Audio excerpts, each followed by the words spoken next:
ঘরে কিছু নেই রান্নার, কোনো চিন্তা নেই। সবজি নেই, মাছ নেই, মাংস নেই, ডিমও নেই। ডিমটা থাকলে আমরা চটপট একটা অমলেট বানিয়ে নিই। হ্যাঁ, ডিমও নেই, কোনো চিন্তা নেই। আলু আর পাঁপড়, এটুকুতেই হবে।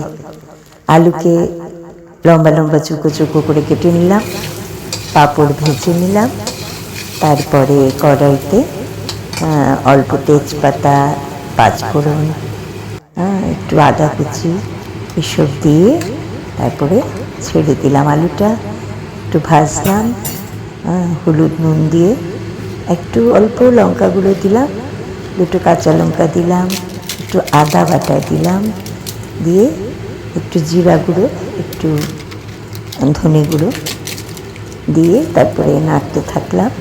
একটু লেবুর রস দিলাম, একটু চিনি দিলাম, একটু ঘিও দিলাম, তারপরে জল ঢেলে দিলাম, ভাজা পাঁপড়গুলোকে ভেঙে দিয়ে দিলাম। তারপরে পাঁপড় তরকারিটা যখন নামিয়ে নিলাম তখন আর ঘরে কি আছে না আছে দেখতে মন চায় না।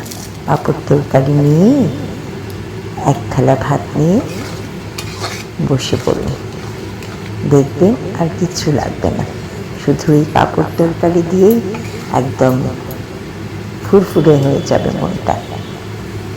বেশ ঝাল ঝাল হয় তরকারিটা, খুব খুব ভালো লাগে। তো ঘরে যেদিন কিছু থাকবে না সেদিন পাঁপড় তরকারি খাবে না। ধন্যবাদ। সবসময় যে খুব ভালো ভালো কিছু খেতে হবে তেমনটা না, খুব সাধারণ জিনিসও অনেক সময় খুব ভালো লাগে। আর নিরামিষ পদ যেগুলো, সেগুলো একটু ঘিয়ের গন্ধ থাকলে খুবই ভালো লাগে।